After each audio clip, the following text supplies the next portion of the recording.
देने।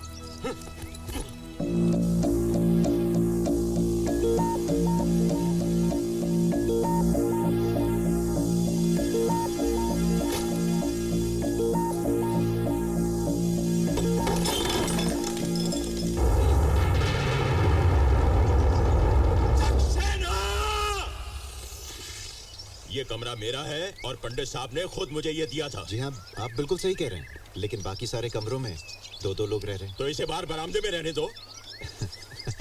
ऐसा नहीं हो सकता, इसे यहीं रहना पड़ेगा।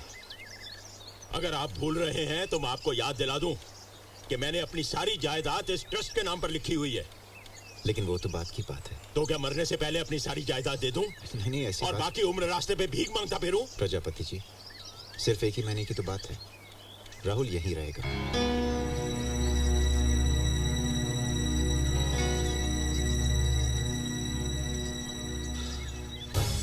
लेकिन ये कमरा मेरा है और यहाँ मेरे असूल चलेंगे। जी, जो मैं कहूंगा वही होगा। बिल्कुल। मेरा जो रूटीन है वो बिल्कुल नहीं बदलेगा। पिछले 7 साल से ये कमरा मेरे ताबे में है, इसलिए यहाँ रहने के असूल मेरे होंगे। बिल्कुल। कोई मेरी चीजों को हाथ नहीं लगाएगा। हाँ? और जब तक मैं सवाल न करूं कोई मुझसे बात नहीं करेगा। रात को 8 बजे के बाद कमरे में रोशनी नहीं होगी, खिड़कियां बंद होंगी और पंखा तेज नहीं चलेगा। जी। सोने से पहले मैं रेडियो पर हमेशा जयमाला सुनता हूँ। उसके बाद कोई म्यूजिक नहीं बजेगा। जी नहीं। और बाथरूम सुबह पहले मैं इस्तेमाल करूंगा। ओके? राहुल, सुन लिया ना तुमने? हाँ हाँ, सुन लिया। एक बात और। हाँ जी। इस कमरे में कोई भी नया रूल बनाने और तोड़ने का हक सिर्फ मुझे होगा। सुन लिया आपने? हिटलर चले गए, बटलर छोड़ गए। Shut up! You shut up. और बदतमीजी तो बिल्कुल बर्दाश्त नहीं करूंगा। Okay, all the best.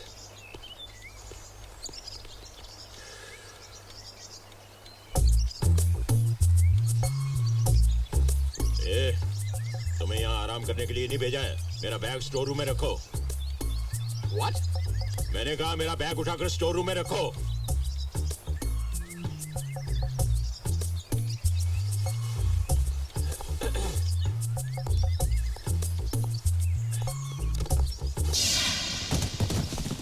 रख दिया।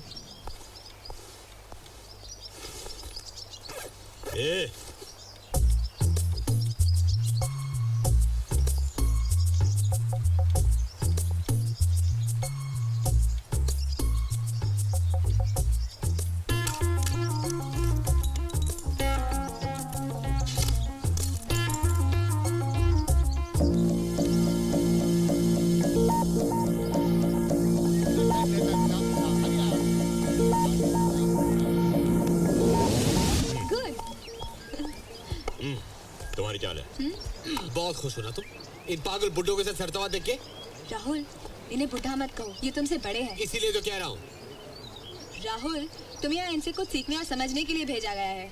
अच्छा, और ये बुड्ढे मुझे क्या सिखाएंगे? देखो, तुम इस बात को समझ ही लो कि तुम्हें यहाँ पूरा 1 महीना बिताना होगा, और ये बात तुम जितनी जल्दी समझोगे तुम्हारे लिए अच्छा होगा। अच्छा, या और क्या 1 महीने दीवारों से मकड़ी के जाले निकालूंगा, जमीन पे कचका मारूंगा, इनके लिए खाना पकाऊंगा, इनके कपड़े नदी के किनारे पे सुखाऊंगा, और रात को जब इन बुड्ढों को नींद ना आए तो इन्हें लोरिया में सुनाऊंगा।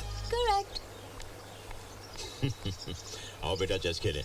चलिए अंकल।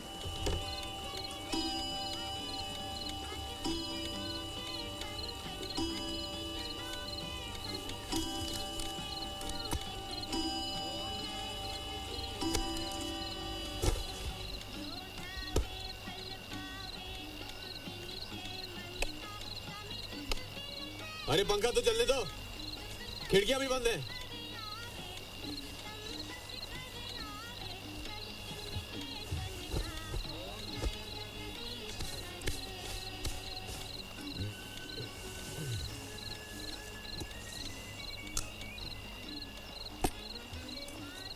मीडियम वेव 252.5 मीटर अर्थात 1188 किलोहर्ट्ज पर।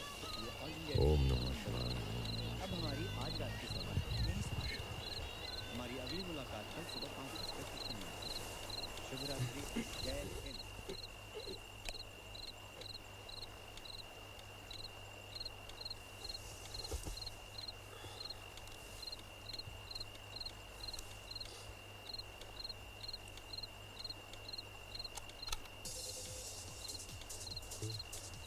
म्यूजिक बंद, म्यूजिक बंद, हैं?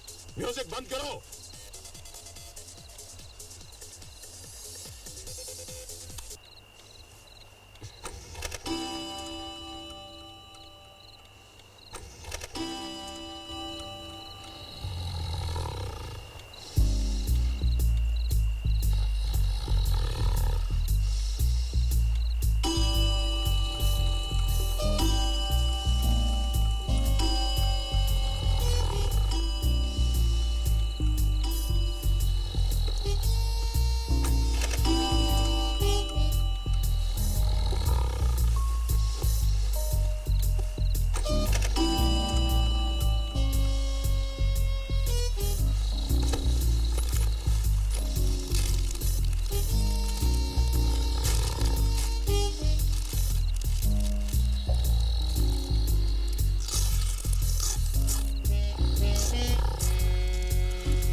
ए उठो, मॉर्निंग वॉक के लिए जाना है।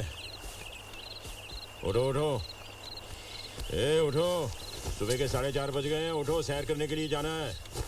उठो उठो, अरे उठो ना, मॉर्निंग वॉक के लिए जाना है। उठो। अभी नहीं तो फिर कभी। मॉर्निंग वॉक सुबह ही होती है। उठो, तुम जाओ। उठो, अरे उठो ना, उठो। नहीं नहीं, उठो उठो, अरे अरे उठो, नहीं तो तुम्हारी कंप्लेंट कर दूंगा।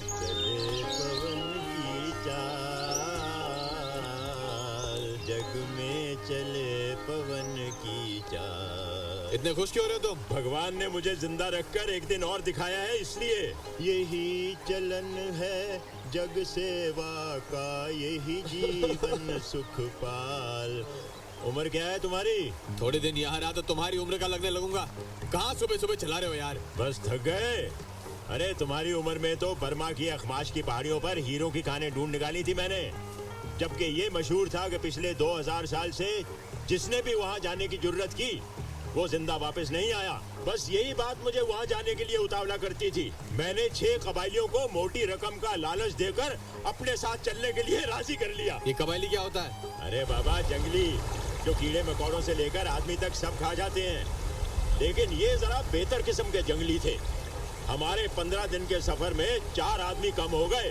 अरे भाग गए होंगे। एक को शेर उठा के ले गया, 2 दलदल में फंस गए और एक को सांप ने डस लिया।